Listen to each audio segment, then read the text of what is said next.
मुश्किल भरा रहा होगा सबका ये लास्ट वीकेंड। यही डर सता रहा होगा अब क्या होगा, है ना। उस पर डिटेल में अपन आगे चर्चा करेंगे। पहले जरा वो फ्राइडे का ट्रेडिंग सेशन, उसकी इंपॉर्टेंस दिखाता हूं आपको। फ्राइडे को वो दबाव तो खैर आपकी स्क्रीन पर है। 5 दिनों की बैक टू बैक तेजी के बाद फाइनली दबाव वाला सेशन। पिछले फ्राइडे से लेकर थर्सडे तक हर दिन उछाल था, मजबूती थी, उसके बाद फाइनली दबाव आया। इनफैक्ट फ्राइडे के उस प्रेशर ने समीकरण ऐसे बिगाड़े कि वीक ऑन वीक पिछले हफ्ते निफ्टी आधे % की कमजोरी के साथ बंद होता हुआ नजर आया। और इसका मतलब हुआ 8 हफ्तों की back to back week on week तेजी के बाद फाइनली यह हफ्ता दबाव वाला। और एक और इंटरेस्टिंग हाईलाइट थी फ्राइडे की। फ्राइडे का इंट्राडे एक बार फिर से स्क्रीन पे रखिएगा। आमतौर पे इंट्राडे में कुछ रिकवरी प्ले आउट होती है, होती थी ऑफ लेट, तो आपने सबने नोटिस करा होगा। लेकिन फ्राइडे को दबाव में थे, कोई रिकवरी का अटेम्प्ट देखने को नहीं मिला। तो कमजोर थे, कमजोर रहे और कमजोर ही बंद होते हुए नजर आए उस सेशन में। और ऊपर से बिगड़ते जा रहे हैं यूएस के संकेत या ग्लोबल क्यूज। वो थर्सडे को अच्छे खासे बिगड़ते समीकरण, उस दबाव की अपन ने चर्चा करी थी, उसके ऊपर फ्राइडे को फिर तीनों बेंचमार्क्स खासी कमजोरी के साथ कामकाज करते हुए नजर आए। यह है गुरुवार और यह शुक्रवार के यूएस के प्रिंट्स।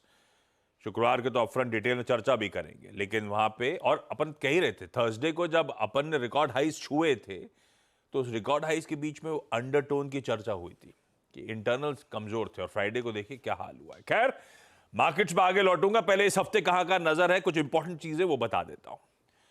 भाई सबसे पहले तो बिगड़ता ग्लोबल मूड, इससे ज्यादा तो अब कुछ इंपॉर्टेंट रह ही नहीं गया। खबरें बार बार अटकलें, पता नहीं कौन कौन से अलग अलग मॉडल की यूएस रिसेशन में चला गया है, रिसेशन में जा रहा है, उसकी चर्चाएं शुरू हो चुकी हैं। और मार्केट्स, नैस्डैक वगैरह, तो नैस्डैक तो करेक्शन टेरिटरी में आ ही गया है। तो यूएस के मार्केट्स और संकेत ग्लोब के बहुत इंपॉर्टेंट हो जाते हैं।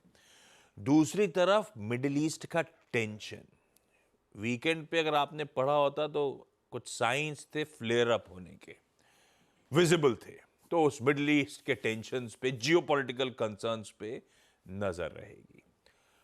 थर्सडे को वैसे नॉर्मल हफ्ता होता तो सबसे पहले मेंशन करता, लेकिन ये सब ज्यादा इंपॉर्टेंट हो गया है। पर गुरुवार को हमारी 3 दिनों की एमपीसी खत्म होगी और सुबह 10 बजे थर्सडे मॉर्निंग हमारी क्रेडिट पॉलिसी अनाउंस होगी। पर लार्जली शायद एक नॉन इवेंट हो, अब तक तो ऐसे ही लग रहा है, कुछ बदलेगा नहीं। और हाँ, रिजल्ट सीजन अब अपने लास्ट लेग में आ रहा है। इस हफ्ते 900 से ज्यादा कंपनीज अपने तिमाही रिजल्ट घोषित करेंगी, जिसमें कोई भारतीय एयरटेल, ओएनजीसी जैसी इंपॉर्टेंट निफ्टी 50 कॉन्स्टिट्यूएंट्स भी हैं। खैर, बिगड़ता ग्लोब, बिगड़ता मूड और गिफ्ट निफ्टी फिर दबाव में। फ्राइडे के 300 पॉइंट के दबाव के ऊपर आज 300 पॉइंट से ज्यादा की फिर कमजोरी के साथ शुरुआत होने के इंडिकेशंस। एक तगड़ा गैप डाउन। ऐसे में क्या बिगड़ रहा है मूड, क्या चल रहा है यूएस में, ऐसा क्या जॉब्स डेटा से डर लग गया, सब पे डिटेल में। फ्राइडे को ध्यान रखिएगा, डिटेल जॉब्स रिपोर्ट आई थी पिछले महीने की, नीरज जी से इस पर चर्चा करनी है। वीरू से फिर जाना जाएगा कहां थम सकता है ये बाजार, क्या क्रिटिकल क्रूशियल लेवल्स हैं जो हमें वॉच आउट करना है, और उसके बाद फिर अप्रोच क्या रखनी है इस हफ्ते की। और हर्षदा बताएंगी सारे important stocks in news. Neeraj ji, गजब हो रखा है। फाइनली होना ही था ये, होना था, कभी ना कभी तो होना था, लेकिन होता है तो लगता है क्यों हुआ, लेकिन पेनफुल है। 2 दिन और आज सुबह, अच्छा ये फ्राइडे का सेशन भी स्क्रीन पर रखिएगा, अपन ने थर्सडे फ्राइडे दिखाया था, अभी भी समीकरण सुधरेंगे नहीं। आज शाम के नैस्डैक फ्यूचर्स 0.25% के और कट के साथ ही कामकाज कर रहे हैं, यानी कि आज शाम भी दिक्कतें जस की तस बनी रहेंगी। क्या हो गया यार, रिजल्ट्स बहुत ही खराब आ रहे हैं और अब बुरी खबर, बहुत बुरी खबर मानी जा रही है। तो पिछले हफ्ते से कार्यक्रम शुरू हो गया था कि नतीजे, रिजल्ट्स खराब आ रहे थे। याद होगा तो हमने बहुत बार कहा कि रिजल्ट पे फोकस करिए, उनकी कमेंट्री बहुत ही ख़राब है। लेटेस्ट विक्टिम है अमेज़ॉन, उसने शुक्रवार को नतीजे मार्केट के बाद पेश किए थे। नतीजे बहुत ख़राब आए और आगे कमेंट्री भी ख़राब है। कारण वही है कि जो इन लोगों ने बहुत पैसे खर्च किए हैं एआई में, उसका रिटर्न आता हुआ नहीं दिख रहा है इनको तुरंत, क्योंकि इकोनॉमिक डेटा भी बहुत ख़राब हो रहा है। क्या ख़राब हुआ इकोनॉमिक डेटा में? नौकरियां नहीं है भाई। अब जॉब मार्केट बुरी तरीके से ठंडा हो रहा है। पहले लग रहा था कि जॉब मार्केट बहुत ज़्यादा तेज़ी में है, तो अब जॉब मार्केट भी काफ़ी ख़राब हो गया है। जितनी उम्मीद थी उससे कम, और लास्ट मंथ का जो डाउनवर्डली रिवाइज डेटा था उससे भी नीचे आई है, और 4.3% का अनएम्प्लॉयमेंट रेट हो गया है। तो इकॉनमी ख़राब हो रही है, डिमांड गिर रही है, और कंपनियों की अर्निंग्स के आगे कमेंट्री ख़राब है। तो इसीलिए आप इंटेल को देखें, एनवीडिया भी 7-8% गिर चुका है पिछले 2 ट्रेडिंग सेशंस में, और पिटाई हो रही है इंडेक्स में। तो सबसे ज़्यादा कौन गिरा? छोटे वाले स्टॉक, जहाँ पे उम्मीद थी कि रिजल्ट रेट कट का फ़ायदा होगा, तो वहाँ भी लोगों ने तगड़ी बुकिंग की। 6.5-7% इंडेक्स गिरा है, और डाउ वगैरह तो खैर गिरे ही हैं ज़बरदस्त तरीके से। तो एक बड़ा कारण ये है, 10 साल की जो बॉन्ड यील्ड है ना, वो 4% से नीचे चली गई है। ये एक इंटरेस्टिंग फैक्ट है। यानी अब मार्केट पूरी तरीके से सिग्नल दे रहा है कि आप रेट कट कर दीजिए, वरना बहुत बुरी हालत हो जाएगी। तो अब क्या दबाव बनता है पता नहीं, लेकिन सितंबर तक के लिए जो है लोग वेट भी नहीं करना चाहते। उनका मानना है कि आप पहले ही आके कर दो। दूसरा एक बड़ा ये स्वैप रेशियो जो लोग देखते हैं, तो स्वैप मार्केट अब ये प्रेडिक्ट कर रहा है कि इस साल कम से कम 3 कट करने पड़ेंगे। 75 बेसिस पॉइंट या 0.75% की कटौती चाहिए उनको, तब जाके मार्केट रिवाइव होगा। अदरवाइज़ बहुत दिक्कत आने वाली है। अब एक कहानी इंटरेस्टिंग है क्रूड की। $78 पे है ब्रेंट। जियो पॉलिटिकल टेंशन खाड़ी में बहुत ज़्यादा है, उसके बावजूद क्रूड संभल नहीं रहा है। ये समझने वाली बात है। क्यों नहीं संभल रहा है? क्योंकि जो इकोनॉमिक रिसेशन की बात हो रही है यूएस में, चाइना ऑलरेडी है इसमें, वो बहुत ज़्यादा खतरनाक है। लोगों को लग रहा है तनाव से कुछ नहीं होगा, कि इकोनॉमिक इश्यूज हैं उसके सामने जियो पॉलिटिकल टेंशन बहुत मैटर करेगा। तो इसलिए बहुत दिक्कत आ रही है, और ये संकेत ग्लोबली अच्छे नहीं हैं। दूसरा जो पूरा सब हवन चल रहा था, इसमें घी डाल दिया जापान ने, उन्होंने रेट बढ़ा दिए, तो जो सस्ता पैसा एक जगह से आ रहा था वो भी रुक गया। इसलिए जापान के मार्केट लगातार गिर रहा है, येन कैरी ट्रेड अनवाइंड हो रहे हैं, और ये सब चीज़ें हम लोगों ने बहुत पहले डिस्कस की थी। अब रियलाइज़ हो रहा है, अब सच का सामना हो रहा है, तो मार्केट में धुआंधार पिटाई चल रही है, और ये कंटिन्यू रहेगी अभी कुछ दिन और। ऐसे पूरे संकेत मार्केट में मिल रहे हैं। अभी नैस्डैक में तगड़ी अनवाइंडिंग बाकी, अभी बहुत ज़्यादा बुलिश पोजीशंस है। आज एक सेक्टर नज़र रखिएगा कमोडिटी का।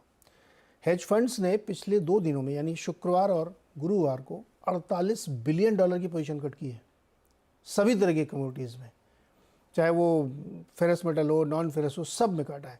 तो मेटल सेक्टर में भी हमें लगता है आज तगड़ा दबाव देखने को मिलेगा। कुल मिला के मार्केट ठीक नहीं लग रहा है, काफ़ी कमज़ोर है, और संकेत भी वैसे ही दिख रहे हैं। तो अपनी गाड़ी पार्क कर दीजिए, आगे बहुत शार्प टर्न है। और धुंधला भी दिख रहा है। दिख तो रहा ही नहीं है, दिख तो रहा ही नहीं है। एकदम से यू टर्न हो जाएगा, तो इसलिए गाड़ी रोक लो ही। देखते हैं। अब कई लोगों को जॉब रिपोर्ट दरअसल क्या हुआ, अनएम्प्लॉयमेंट रेट दिसंबर के बाद सबसे हाईएस्ट लेवल पर। कई लोग कह रहे हैं फेड ने बहुत बड़ी गलती कर दी इस बार ना काट के, और बाकी तब अब की सेकंड प्लेट दिखाइएगा। वो बॉन्ड डील्स देखने लायक हैं, 4 के नीचे के आंकड़े होंगे, है ना, इस समय, और वो पूरी तरह से सबके सब बॉन्ड्स की सेफ्टी की तरफ मूव कर रहे हैं, है ना। तो इसीलिए आप देख रहे हैं बॉन्ड यील्ड्स कूल ऑफ होती हुई लगातार। ये देखिए कैसे बदलते समीकरण आपकी स्क्रीन पर, कोई अछूता नहीं है। कच्चे तेल से लेकर सोने से लेकर सब की तरफ, सब जगह आपने देखा होगा दबाव के साथ कामकाज। अब तक था बाजार में FOMO, fear of missing out, और अब कह रहे हैं बाजार में है follow, fear of losing out. जो गेन्स हैं वो रहेंगे नहीं रहेंगे, निकल लो। इस पैनिक में लोग और एग्जैक्टली ये वही पैनिक है जो अनवाइंड कर रहा है, और पोजीशन अनवाइंड होती चली जा रही है। तो कैसे टर्म बदल जाते हैं। फोमो से आ गए हम फोलो पे, लेकिन वीरू बताएंगे आपको नीचे की दीवार कहां पर मजबूत है। Veeru, good morning. Good morning Ashish. देखिए, पेन है, और शुक्रवार को जो हमने अप्रोच ली थी उसके मुताबिक फाइनल स्टॉप लॉसेस थे 24747, 10 day exponential moving average. Remarks में, कमेंट्री में क्लियरली मेंशन था, नो लॉन्ग्स, चाहे वो इंट्राडे हो चाहे पोजिशनल हो, सबका स्टॉप लॉस होगा 24747। आशीष, हमने 10 डेमा को तोड़ा, हालांकि अभी हम काफ़ी ऊपर थे रेस्ट ऑफ अगर मार्केट से कंपेयर करें, पर जिस तरीके से तोड़ा और 3 जून से लेकर हमको, मतलब आप समझ लीजिएगा कि 2 अगस्त तक जो इंडेक्स ऊपर लेके गया था निफ्टी आईटी, उसका क्रैक, उसका 10 डेमा को तोड़ना, उसका 20 डेमा की ट्रैजेक्टरी की तरफ जाना, ये बड़ा कारण था। क्योंकि बैंक निफ्टी शुक्रवार को भी कोलैप्स नहीं हुआ था, इसीलिए मैंने निफ्टी पे कहा था कि नो लॉन्ग बिलो 747। अब शुक्रवार को एफआईएस ने सेल बटन प्रेस किया है आशीष, और आज एक बड़ा सब्सटेंशियल गैप डाउन है। पहले एफआईएस के सेट्स को देखते हैं। एफआईएस के सेट्स कैसे हैं? 3310 करोड़ रुपए की उनकी सेलिंग, 2965 करोड़ रुपए की डीआईएस की बाइंग, लेकिन ये बाइंग पूरे दिन कोई भी थ्रस्ट जनरेट नहीं कर पाई।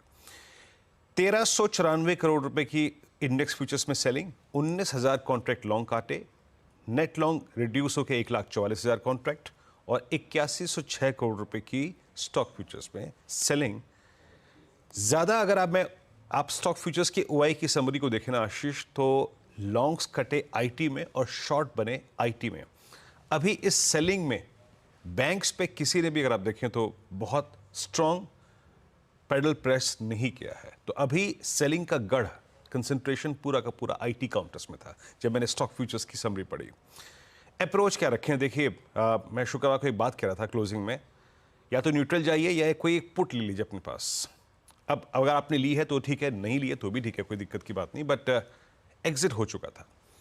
आशीष, 24,800 पे, 25,000 पे, 24,900 पे 3 कॉल राइटर्स ने बहुत स्ट्रॉन्ग ग्रिप ली है, लेकिन ये गैप डाउन उनके कॉल राइटिंग्स के जोन से बहुत नीचे होने वाला है। करीब करीब 300 अंकों का तो है ही। लिखा है ये रपीज कॉल्स के स्टैट्स, 24,800, 900 और 25,000 पे। ये 24,500 की पुट करीब 33 लाख का आउटस्टैंडिंग ओआई होल्ड करती थी। मैं इस बात के लिए इसका जिक्र नहीं कर रहा हूं कि ये बड़ा ओआई होल्ड करती थी, याद रखिएगा इट्स अ सीरीज बेस। ये इस नई नवेली सीरीज का बेस था 24,500, और एक और इंपॉर्टेंस है इस लेवल की, दैट्स 24543, 24,543, जो कि 20 डे एक्सपोनेंशियल मूविंग एवरेज है। और अगर आप पिरामिड्स में देखें तो आई थिंक शायद अभी आपके स्क्रीन पे वीकली पिरामिड्स आएंगे, लेकिन मंथली पिरामिड्स का टूटना, यानी बेस का टूटना, अमूमन अगले 4-5 दिन के लिए काफ़ी पेनफुल होता है।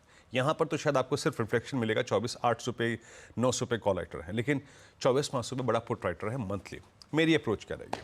देखिए, 300 अंकों के बाद शायद कोई गैप डाउन में शॉर्ट तो कर नहीं पाएगा, फ्रेंकली स्पीकिंग मैं भी होता तो नहीं कर पाता, बट अप्रोच क्या रखें? लेवल्स लेके आइए। बेस 1 आशीष, बेस 1 है फर्स्ट इंस्टेंस में आपका 20 डे एक्सपोनेंशियल मूविंग एवरेज और 488। इसके नीचे और खुल रहा है तो एक बार के लिए अपनी पुट जो लॉन्ग की थी, या फिर अगर आपके पास शॉर्ट हो तो कवर कीजिएगा। अभी तक के लिए एज पर दीज स्टेट्स आशीष, ये लग रहा है कि जो 10 डेमा शुक्रवार को टूटा उसके बाद वही एक वॉल हो गई, यानी RS1 के नीचे सेल एंड राइज काम करेगा। ये पहला बेस है 20 डेमा और सीरीज का बेस। अगर टिक रहा है तो शॉर्ट कवर कर लीजिएगा, हायर लेवल्स पे RS1 के नीचे शॉर्ट रखिएगा। और एक और चीज़ आशीष, अगर ये बेस 1 वायलेट होके हम क्लोज हो जाए, फिर लेके आइए बेस की पेट, तो याद रखिएगा ये 309 तो मैंने कमेंट्री के हिसाब से लिख दिया, पिवट लेवल्स ढूंढ के लिख दिया कि 351, 309। अल्टीमेटली ऐसे सर्कमस्टेंसेस में जो लेवल मेरे को नजर आ रहा है वो है 24,100, जो कि मैंने अपनी कमेंट्री में डिटेल में लिखा हुआ है। 24,100 वीकली चार्ट्स पे 10 वीक एक्सपोनेंशियल मूविंग एवरेज है, जो कि हमने बजट डे के दिन भी ड्यूरिंग दैट कोलैप्स छुआ था। तो पहला वीक पॉइंट 24,700 हो गया, 800 हो गया, जिसके नीचे आप सेल एंड राइज कर सकते हैं। अगर बेस 1 के नीचे भी कोलैप्स हो गए तो याद रखिएगा चांसेस हैं, अगर हम क्लोज दे दें बेस 1 के नीचे, तो we might heading towards 24,100। That's 10 week exponential moving average for Nifty. अब आइए निफ्टी बैंक। निफ्टी बैंक ने अभी तक आशीष अपने 50 डे एक्सपोनेंशियल मूविंग एवरेज को तोड़ा नहीं है। अगर आप शुक्रवार का भी चार्ट देखें तो इसने नीचे आने के बाद 51,000 से क्या स्ट्रॉन्ग पुल बैक दिया, 51,500 तक का, एग्जैक्टली 50 डेमा पे आया, 10 डेमा तक का पुल बैक दिया। तो मैं देखूंगा ओपनिंग के बाद आशीष कि ये 51,000 और 50,910, 920 ये बेस 1 है स्क्रीन पे, इसके नीचे स्लिप हो रहा है। अगर इसके नीचे बैंक निफ्टी स्लिप हो रहा है, दैट मीन्स प्लीज बेस 1 लेके आइएगा स्क्रीन पे। अगर बेस 1 के नीचे बैंक निफ्टी स्लिप हो रहा है, ये है पुट राइटर्स का जोन, ये है आपका 50 day exponential moving average. In that case ये देखिए पिरामिड्स है, बट अब सीधे लेबल्स लेके आइएगा। In that case Nifty bank अपने आप को प्रिपेयर कर रहा है, वो है करीब करीब 50-400 की ट्रेजेक्टरी। ट्रेड अकॉर्डिंगली, लेकिन याद रखिएगा जो बेस लेवल मेंशन किए गए हैं, शॉर्ट पे अगर कोई रिवॉर्ड नजर आए तब कीजिएगा, अदरवाइज नहीं। हालांकि बैंक निफ्टी मेरे को उतना कमजोर नहीं लग रहा है अभी, but below 5908 it will target 5411 on the down side. Strength की बात एज ऑफ नाउ नहीं करूंगा, किसी पुल बैक ट्रेड की बात अभी एज ऑफ नाउ नहीं करूंगा। आशीष, ये है निफ्टी बैंक का आज का अप्रोच। एक बार एशिया दिखाइए। निक्केई 6%, कॉस्पी 4.5% दबाव में, और निक्केई तो थर्सडे फ्राइडे को भी इसी मैग्नीट्यूड से पिटा था, उसके ऊपर पिट रहा है। ये इस तरह की पिटाई चल रही है भाई साहब। वैसे वीरू सही कह रहे हैं, डीआईएस की बाइंग ने कोई थ्रस्ट जनरेट नहीं करा, पर शायद डीआईएस की बाइंग ने हमें डाउनसाइड प्रोटेक्ट कर दिया, क्योंकि इवन फ्राइडे को हमने अपने एशियन पीयर्स से बेहतर परफॉर्म करा। हम घटे 1% कम गिरे, बहुत कम गिरे।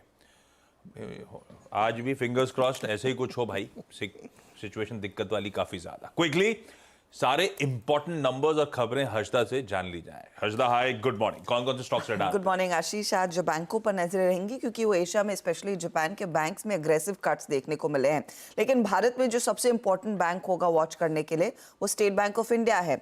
नतीजे आ चुके हैं और Q1 में आप कह सकते हैं ब्याज से आय और मुनाफे का जो आंकड़ा बढ़कर जरूर आया है, लेकिन उम्मीदों पर खरा नहीं उतरा है। सिर्फ 1% तक की ग्रोथ है मुनाफे में।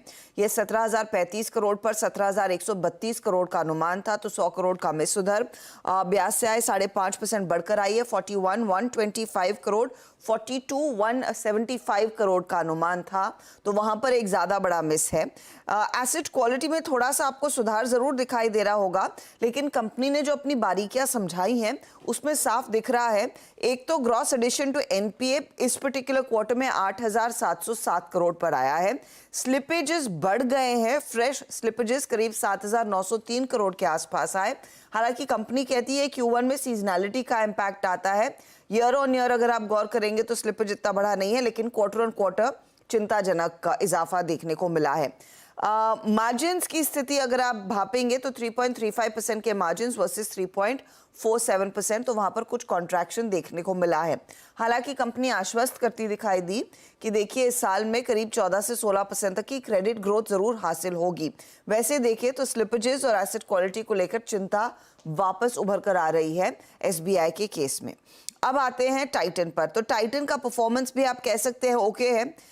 यहाँ पर भी प्रॉफिट सिर्फ 1% बढ़ा है, 770 करोड़, अनुमान 785 करोड़ का था। रेवेन्यू 8% जरूर बढ़कर आया, 12,053 करोड़, लेकिन बाजार 12,250 करोड़ का अनुमान था। EBITDA लेवल पर 10% की ग्रोथ है, 1,211 करोड़, ये इनफैक्ट इन लाइन है। मार्जिन्स 10% के आसपास आते हुए दिखाई दिए हैं, वो इन लाइन है। ज्वेलरी बिजनेस में रेवेन्यू में 9% का इजाफा जरूर देखने को मिला है, लेकिन कंपनी कह रही है जो स्टडेड ज्वेलरी का सेंटिमेंट है वो थोड़ा सा फीका पड़ता हुआ दिखाई दिया है। और ऑफ कोर्स गोल्ड में जो रैली देखने को मिली थी उससे भी डिमांड कुछ कम है। साथ ही जो वेडिंग डेज की संख्या थी इस क्वार्टर में कम थी, तो उसका भी इम्पैक्ट पड़ा है लार्जली ज्वेलरी सेगमेंट पर। वॉचेस वेरेबल 14% की ग्रोथ ईयर ऑन ईयर दिखा रहे हैं, और आयव्यय बिजनेस करीब 3% तक की ग्रोथ ईयर ऑन ईयर दिखा रहा है। ब्रिटानिया के केस में नंबर्स पर अगर आप ध्यान देंगे तो प्रदर्शन आप कह सकते हैं ओके है। 506 करोड़ के आसपास का प्रॉफिट का आंकड़ा, 11% का इजाफा है। रेवेन्यू 6% बढ़कर आया, इनफैक्ट रेवेन्यू उम्मीद से बेहतर है, 4,250 करोड़ पर जो आया। EBITDA में 9% तक की ग्रोथ कंपनी ने दर्ज जरूर की है। मार्जिन स्टेडी है 17.7% पर। हालांकि एक्सपेक्टेशन थी कि इस बारी मार्जिन बढ़कर 18% के बियॉन्ड जाएंगे। डोमेस्टिक वॉल्यूम ग्रोथ 8% पर आई है, 7 से 8% का बैंड था, तो वो higher end of the band company ने अचीव किया है। कंपनी ने कहा है कि रूरल मार्केट अर्बन मार्केट से ज्यादा फास्ट ग्रो होता दिखाई दिया है, और अपना डिस्ट्रीब्यूशन फुटप्रिंट इन्होंने भी मजबूत किया है रूरल डिमांड को और बूस्ट करने के लिए, जैसे डाबर ने भी किया था। तो ये 3 दिग्गज कंपनियां हैं, और इसके साथ में आप डीवीज लैब को भी जोड़कर देखेंगे। डीवीज के केस में भी आप एक मिस ही कहिए। मुनाफा 21% बढ़ा है 430 करोड़ पर, लेकिन 480 प्लस करोड़ के अनुमान था। 19% रेवेन्यू ग्रोथ, 2,118 करोड़ का फिगर, ये एक मिस है। EBITDA 23% बढ़कर आया, 622 करोड़ के आसपास, ये भी एक मिस है। मार्जिन्स 29.4% के करीब आए हैं। LIC हाउसिंग के नंबर्स डिसेंट है, उम्मीद से बेहतर प्रदर्शन। बैंक ऑफ इंडिया का परफॉर्मेंस डिसेंट है, प्रॉफिट ब्याज से आय में इजाफा देखने को मिला है। तो ये कुछ की नंबर्स हैं जिस पर आज फोकस रहेगा। साथ ही इंफ्रास्ट्रक्चर कंपनियां, जहां पर कैबिनेट ने अप्रूवल दे दिया है कि 8 important national highway speed road corridor projects को, और वहां पर करीब 50,000 करोड़ तक का खर्च आता हुआ दिखाई देगा। तो इंफ्रा कंपनी, रोड इंफ्रा से जुड़ी हुई कंपनियां अब वैसे भी फोरफ्रंट पर रखेंगे। ओके, रखिए इन सबको रडार पे। डायरेक्टर साहब, डॉलर येन दिखा सकते हो एक बार आप? ये सबकी दुनिया भर में नजरें हैं येन के एक्सचेंज रेट पे, क्योंकि वही अब मोड बिगाड़ेगा। अपन ने कुछ ही दिन पहले चर्चा करी थी जब 163, 164 पहुंच गया था, और आज सुबह अभी देख रहा हूँ 145 के आसपास डॉलर येन का भाव। 144 मतलब इतने दिनों में 11-12% अप्रिशिएट कर गया येन। और करेगा यही से वो बहाना बन गया जॉब्स रिपोर्ट वगैरह, लेकिन अनवाइंडिंग यहाँ से ज्यादा हो रही है। ये सब मूड बिगाड़ रहा है। ये देखिए 145 पे आ गया। और इकोनॉमिक ट्रेंड आशीष ना, एक बार ऐसा नहीं होता कि वन टाइम कर दिया मार्केट, थोड़ी आज 20% सर्किट लगा कल नीचे आए ना, वो ट्रेंड ऊपर चलता है। अभी 2-3 बार बढ़ाएंगे वो। फॉलो हो रहा है अभी। ब्रेक ले रहा हूं, ब्रेक के उस पार इवेंट्स कैलेंडर और कमोडिटी स्ट्रेटेजी।